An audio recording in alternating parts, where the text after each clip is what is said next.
Estoy muy ansioso esperando Sí. que llegue este momento, Marce, porque quiero que me cuentes y quiero hablar de esto del, como vos lo nombrás, el gran hermano digital. Así es, así es. Estamos hablando de un anuncio del viernes en rigor, que a nosotros mismos nos estuvo chateando después de que se anunció y, bueno, vos y yo sobre todo, me parece que le prestamos atención en mucho a estas cosas y nos inquietamos con estas cosas. Estamos hablando de un anuncio oficial en un video de lo que el gobierno llama gemelo digital social. Sí. Vamos a escuchar directamente qué es lo que decían en las redes sociales en este video oficial que difundieron el propio Javier Milei, Sandra Petovelo y la cuenta del Ministerio de Capital Humano, entre muchos otros referentes del oficialismo. Escuchémoslo y empezamos a sacar conclusiones. Lo escuchamos ya mismo. Por primera vez Argentina lidera el futuro social, un cambio de paradigma en las políticas sociales, con el uso de inteligencia artificial. Durante décadas el Estado reaccionó sin poder anticipar. Estamos entrando en una nueva era. Hoy Argentina da un paso histórico. Lanza el primer gemelo digital social. Un sistema que integra datos reales para simular, anticipar y optimizar políticas públicas. Integramos información de múltiples fuentes en una base unificada que, mediante inteligencia artificial, identifica lo relevante y proyecta escenarios posibles.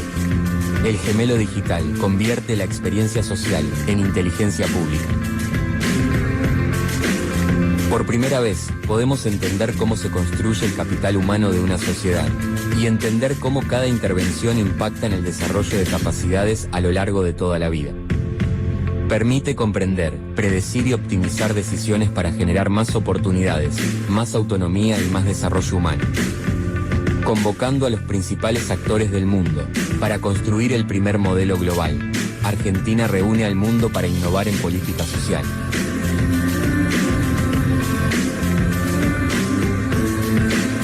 De la asistencia reactiva al Estado que anticipa. Hasta la musiquita me da miedo, Marcelo, hasta la musiquita me da miedo. Vieron ustedes. A ver, conceptos que surgen de este video. Primero escrito con errores gramaticales y de ortografía. Oh, tremendo. Lo cual, a ver, ya da una fea imagen, digamos, ¿no? Porque, Sí, claro. bueno, qué sé yo, ¿cómo le funciona a esta gente la inteligencia artificial? Pero a ver, conceptos, una base unificada de datos, su procesamiento en base a inteligencia artificial, conversión de información social en inteligencia pública, convocatoria a grandes empresas globales para desarrollar este sistema, y un sistema que va a actuar básicamente en lo que es la acción social, en el contexto del Ministerio de Capital Humano para la toma de decisiones de política. Sí. Recuerden lo que hablábamos hace un ratito, la encíclica del Papa León XIV, que decía, no se puede automatizar la política social, tiene que haber responsables, tiene que haber instancias a las que apelar, tiene que haber criterios éticos, humanos en el proceso de toma de decisiones. Todo esto, vaporoso, ambiguo como es, marketinero como es, pareciera ir en un sentido diferente. Ya después vamos a ir a los que son oportunidades y riesgos. Digamos primero que el concepto de gemelo digital no es nuevo, tiene más de 20 años, pero que no suele usarse, hay algún antecedente acotado, pero no suele usarse para la elaboración de políticas sociales, por ejemplo. Se hace un gemelo digital de un motor. Sí, Se hace un gemelo digital de un sistema de transporte. sí, Se hace un gemelo digital de una red eléctrica. sí. Se le carga el diseño del objeto que se quiere estudiar, se le ponen como insumos información en tiempo real sobre su funcionamiento, y la inteligencia artificial, se supone, lo que hace es alertar sobre problemas de funcionamiento, anticipar resultados en caso de que se le cambie algún insumo a esa matriz. Pero acá estamos hablando de política social, no estamos hablando ni de un motor, ni de un sistema de transporte, ni de una red eléctrica. Esto es lo que realmente hace ruido. Claro. Hizo ruido inmediatamente en la política, Lucía y Quique, y entre otros el diputado Esteban Paulón, también Agustín Rossi salió con un tuit muy fuerte, el primero de unos cuantos, en los que anticipó, de hecho, ya un pedido de informes. Podemos ver la placa respectiva, el material 2, en la que Agustín Rossi habla en términos de que el futuro no puede convertirse en vigilancia sobre la ciudadanía, que este es el temor que existe, y que la soberanía se defiende en cualquiera de sus formas. Vos me decís si lo estamos viendo, si lo estamos compartiendo, perfecto. Y dice, ante esto presenté un proyecto en la Cámara de Diputados y un pedido de acceso a información pública del Ministerio de Capital Humano. Exigimos transparencia y responsabilidad, y después recordó el anuncio, el tuiteo del presidente sobre la estafa Libra, y bueno, y dice, y no vemos una persona que no para de generar y reproducir discursos de odio, ya esto tiene que ver más con una evaluación política. Sandra Petovelo no le contesta, pero repostea el tuit de Rossi, podemos verlo ya, es el material 3, y ella habla sobre el carácter inofensivo de esta iniciativa y dice, no se van a usar datos personales, son datos generales, estadísticos y anonimizados. Dos cosas, primero, el video no lo dice, ya que lo están presentando no era un detalle menor para ignorar. Segundo, no están presentando ningún marco normativo para esto. Como las reacciones en la red, ya que ella estaba respondiendo, se sucedían, sumo la mía, que también la escribí, se terminó quejándose de las estupideces que hay que leer. Bueno, ese es el estilo del gobierno, no tiene importancia. Vamos a datos concretos. En Estados Unidos existe un andamiaje jurídico que, a través de órdenes judiciales o de meros pedidos de inteligencia, obliga a sus empresas tecnológicas a compartir con el gobierno información que recaben en cualquier otro país. Podemos nombrar las leyes en las que están incluidas estas disposiciones, la Patriot Act, ustedes recordarán, después del 11S, la ley Patriota, la ley de vigilancia de inteligencia exterior y la Cloud Act, sobre todo esta última, hay que recordar. Los gobiernos que firman contratos con compañías como Palantir, y nombramos a Palantir porque está Peter Thiel en Argentina, suelen incluir exigencias de confidencialidad, pero la pregunta que uno se tiene que hacer es si estas empresas que están sometidas a la ley estadounidense van a allanarse finalmente a no compartir esos datos y a cumplir con esas exigencias de confidencialidad, o si no lo van a hacer. Y acá quiero volver un par de semanas atrás, cuando hablamos en el programa del manifiesto de Palantir, que se basa en un libro, La República Digital, de quien es el socio de Peter Thiel, y que, recordémoslo rápidamente, en una mención, consagraba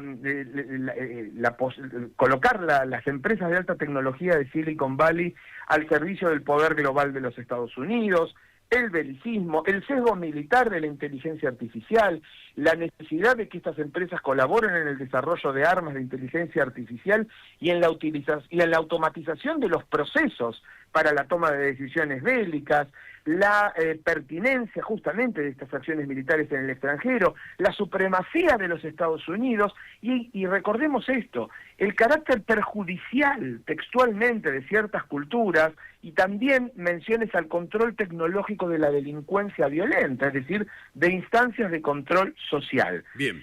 Nada de esto está claro que vaya a ocurrir en Argentina, nada de esto está claro que no vaya a ocurrir en Argentina. En nuestro país, hay que recordar, fines del año pasado, el gobierno dictó un decreto sin necesidad ni urgencia, pero que es un decreto de necesidad y urgencia, es decir, que rige como ley, que define como secretas todas las actividades de inteligencia, permite a los agentes de inteligencia practicar arrestos, y además define, y esto es lo más importante a los efectos que estamos discutiendo, que varios ministerios y numerosos entes estatales que poseen datos de los ciudadanos los compartan con las CIDE si la CIDE los requiere. Ejemplo, ANSES, otro, ARCA, aduanas, migraciones, todo. Y acá justamente de lo que se está hablando es de centralizar todos estos datos dispersos que el Estado tiene sobre nosotros y meterlos en la licuadora de la inteligencia artificial para conocernos. Claro. Y por último, esto no se mencionó en el contexto del debate que ya es fuerte sobre esta cuestión,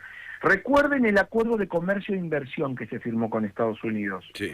Hay un apartado que se llama Prevención de Barreras para el Comercio Digital, que lo voy a citar textualmente. Argentina se ha comprometido a reconocer a los Estados Unidos como una jurisdicción adecuada bajo la ley argentina para la transferencia transfronteriza de datos, incluidos los datos personales. Dios ¿Está mío. claro esto? Dios mío. Entonces, Marcelo, si una Dios mío. empresa como Palantir u otra, porque el gobierno está convocando actores globales de este negocio, en base aparte al super RIGI que se está lanzando también hoy, del que se están dando precisiones. Bueno, la Argentina está avalando la transferencia de datos personales de sus ciudadanos a los Estados Unidos. Claro, O sea, claro. me parece de una gravedad extrema, Sí. Francamente. Vos sabés que, sí, Marce, tenemos una nota para que podamos perfecto, para justo a tiempo. para que podamos charlar juntos, porque es un hombre que ha escrito en Twitter, en su cuenta de Twitter, un tuit muy largo hablando exclusivamente de este gemelo digital social, Marce, del que estabas hablando vos. Él es nuestro entrevistado, es abogado, es docente de la Universidad de Buenos Aires, se trata del doctor Pablo Cerdán. Pablo, desde La Patriada te saludamos, mi nombre es Quique Duplá, buenas tardes. ¿Qué tal? ¿Cómo están? Gracias por el contacto. Al contrario, Pablo, gracias por esperarnos en línea, que fuiste tan gentil de esperarnos. Estamos hablando... No, porque estaba entretenido. Está buenísimo, bueno, me alegro. Estamos hablando, introduciendo el tema del gemelo digital social. Estamos muy preocupados. Vos hiciste, como dije recién, escribiste un hilo muy largo a este respecto. ¿Y por qué no nos contás para empezar, Pablo, de qué hablamos cuando hablamos de este gemelo digital social?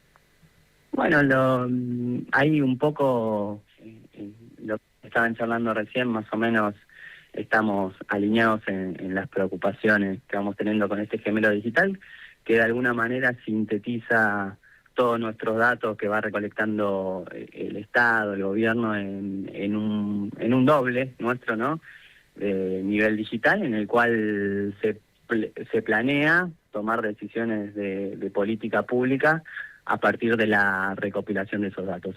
Esta cuestión tiene problemas con la ley de datos personales, Claro. se riñe un poco. Hay un fallo muy reciente de la Corte que dice que cuando uno brinda sus datos a determinado organismo no se pueden usar para cualquier otro fin. Esto lo dijo hace muy poquito la Corte y mucho menos entonces se podría usar para alimentar una inteligencia artificial que no es ni diseñada en Argentina, que los datos no son almacenados en Argentina, que son, como explicaban también recién, almacenados en una jurisdicción extranjera, así que afecta directamente la cuestión de los datos personales y también hay una cuestión de soberanía muy importante, porque hoy por hoy, como se presentó, apenas hay que aclarar esto a los oyentes, ¿no? Es apenas un video institucional lo que estuvo circulando, entonces todavía no tenemos demasiadas precisiones, pero por lo que cuentan, esta capacidad de cruzar todos los datos de los ciudadanos y poder tomar decisiones de política pública con la tecnología que tenemos en Argentina en cuanto a inteligencia artificial, no lo podemos hacer en términos soberanos, hay que recurrir a tecnología foránea, entonces ahí se mezclan varias cuestiones que recién también las explicaban, ¿no? Como esos datos, por ejemplo, una historia clínica o una cuestión de acceso a un crédito o una cuestión que tiene que ver con el acceso a una asignación familiar, ¿por qué se tienen que cruzar y por qué un juez extranjero, un funcionario, los sistemas de inteligencia de Estados Unidos pueden tener acceso a esa información? La verdad que se abren preguntas bastante complejas en términos de datos personales y de datos soberanos, ¿no? Claro Nosotros generamos mucho valor con nuestros datos y eso quedarían también en manos de extranjeros. De otros países. Claro que sí. Otras empresas, sobre todo. Sí. Claro que sí. Pablo, te quiero presentar a mi compañero Marcelo Falac. Pablo, qué gusto escucharte, muy interesado leyéndote en diversos posteos que hiciste. El que más me llamó la atención es uno en el cual vos haces un listado de los riesgos de esto, que a ver, que me parece absolutamente lícito plantearlo, porque como vos decís, esto se presentó como un video institucional, en forma supuestamente inocente y sin ningún tipo de promesa de un marco jurídico que garantice justamente la privacidad de los ciudadanos. Pero vos allí, y te pido que nos menciones los ejemplos más relevantes a tu juicio, hablás de qué es lo que puede pasar en relación con el cruce de datos de finanzas personales y un turno en un hospital público, en el acceso al crédito, en la inscripción a una universidad. Contanos un poquitito qué... A ver, con esta tecnología, con esta creación de una super base de datos y con un procesamiento en tiempo real de las actualizaciones de nuestra información personal, ¿qué es lo que podría hacer el Estado? Y completo, no quiero alargarme más, supongamos que el gobierno de Javier Milei tiene las mejores intenciones.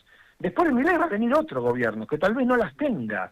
Y Argentina quedaría atada a un esquema. Entonces, te escucho con esos ejemplos.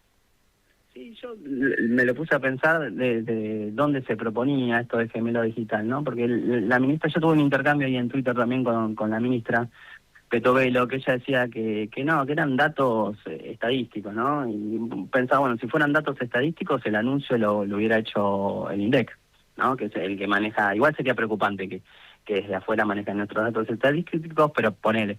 Y básicamente tiene que ver con las políticas públicas, las asignaciones del Estado. Y la capacidad que tiene de cruzamiento son infinitas. Pensaban también en el caso de la ANDIS, cómo surgió en algún momento que se recortaban prestaciones a personas con discapacidad en un grupo de WhatsApp con funcionarios, empleados, recortando azarosamente, y cómo cambiar esa responsabilidad del funcionario eligiendo la política pública a cambiarla por un algoritmo que la haga automáticamente. Muchas de las propuestas que vienen desde el gobierno tienen que ver con esto, con seguir achicando de alguna manera y aplicar la inteligencia artificial para seguir haciendo ese ajuste, es automatizarlo, ¿no? Es como una herramienta bastante peligrosa en manos de este gobierno libertario. Entonces, a partir de eso, sugería algunos que no son tan distópicos porque es posible, ¿no? Yo he escuchado muchos representantes de este gobierno que hablan, por ejemplo, de que los servicios públicos, el que los pueda pagar,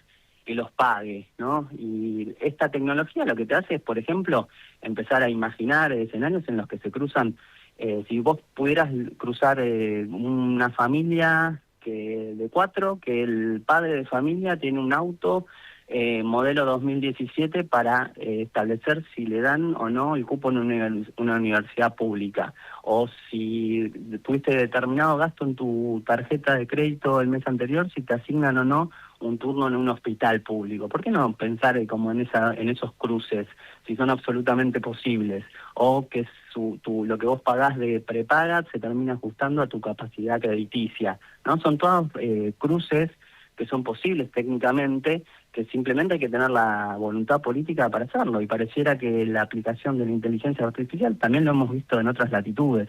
Digamos, ayer el Papa León XIV sacó una encíclica bastante interesante que habla sobre la moral de la inteligencia artificial y cómo estas inteligencias artificiales tienen la moral de sus creadores, de sus programadores.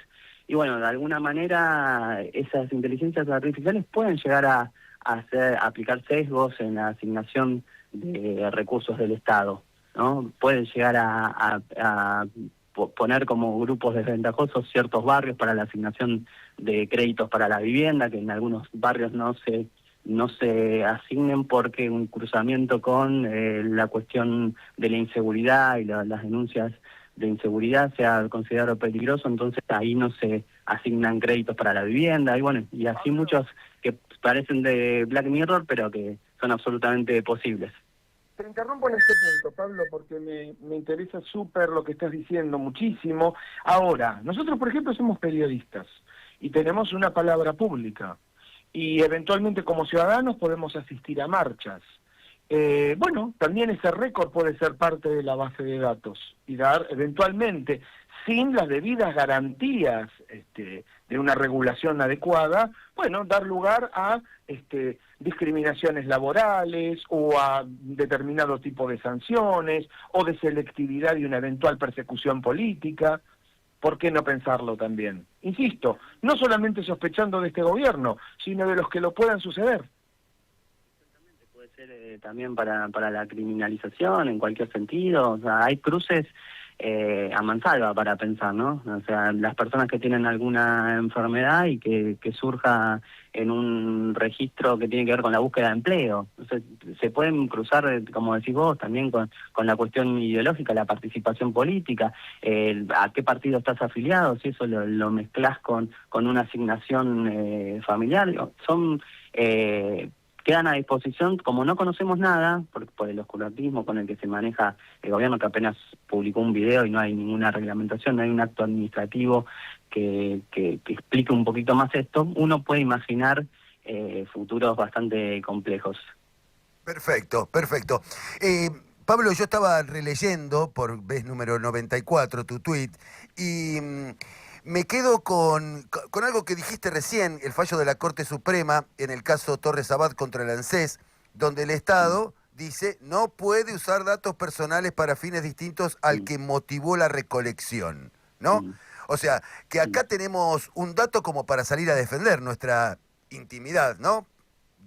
Claro, o sea, si uno brinda para obtener una pensión, brinda determinados datos, esos datos pueden ser utilizados por ese organismo a fines de otorgarte la pensión. A lo sumo puede haber una cuestión estadística respecto de la cantidad de pensiones que hay en Argentina. Eso se puede hacer porque tiene que ver con la materia para lo que vos diste tus datos, pero eso no tiene nada que ver, por ejemplo, si lo cruzamos con, bueno, si ya tenés una pensión, no podés tener otra prestación en otro organismo del Estado. Bueno, ese dato no se puede cruzar así libremente. Claro, perfecto, perfecto. Pablo, la verdad que es la primera vez que charlamos y como viene la mano me parece que te vamos a seguir molestando. Bueno, ojalá, me encantaría seguir conversando con ustedes, que hacen un programa muy interesante. Te tomo la palabra, te acabo de empezar a seguir en Twitter, así que podemos decir que ya somos casi amigos, Pablo. Bueno, en esta época sí, eso es amistad. Claro que sí. Te agradezco mucho el tiempo, te mando un fuerte abrazo y pronto nos volvemos a comunicar. Muchas gracias. No, gracias. Adiós, adiós. Pablo Cerdán, abogado, docente de la UBA y Bolonqui del Gemelo Digital. ¿Está ahí todavía, Marce? Estoy, Quique, Muy estoy. bien. Me parece importante para cerrar simplemente no circunscribir esto a una cuestión de cuáles pueden ser las intenciones de este gobierno. Más allá de todo lo que hay para sospechar, insisto, por la presencia de Peter Thiel en Argentina, por las reuniones de altísimo nivel que tuvo con el presidente, con Santiago Caputo, con Luis Caputo, con el canciller Kirchner, con Sturzenegger, de las que nunca se informó el contenido. Nadie, claro. Nunca. Claro. Hay una foto con el presidente y con otros empresarios vinculados al financiamiento de este tipo de proyectos y vinculado a las empresas de Peter Thiel. Perfecto. Nada se ha dicho. Ahora, más allá de las sospechas legítimas que uno puede tener sobre las intenciones del actual gobierno, el actual gobierno pasará. ¿Sí? Y si a vos te dejan un contrato, sí, claro, en algún momento va a pasar. Sí, claro. Y si a vos te dejan como país un contrato y ya una transferencia de datos privados realizada, ¿en qué lugar deja esto a los ciudadanos argentinos? Claro que Al sí. país, a su soberanía, Claro. y en cuestiones muy tangibles. Por eso digo, no basta con un videíto mal hecho, con errores de ortografía y de gramática. Acá hay que dar precisiones muy claras sobre qué se quiere hacer, y si me apurás a mí, sin las salvaguardas jurídicas y normativas respectivas, la verdad prefiero quedarme afuera de la tendencia de la inteligencia artificial que entrar de una manera irresponsable. Yo también. Marce, te abrazo fuerte y mañana nos podremos dar un beso grande. Sí, señor, les quiero, cuídense. Hasta mañana, Marcelín. Marcelo Falá, que el hombre serio de Salgan al Sol. Tengo algunos mensajes, ¿qué? Sepárame y venimos. Para espabilarse, para activarse, para avivarse un poco, para estar más atractivos y atractivos.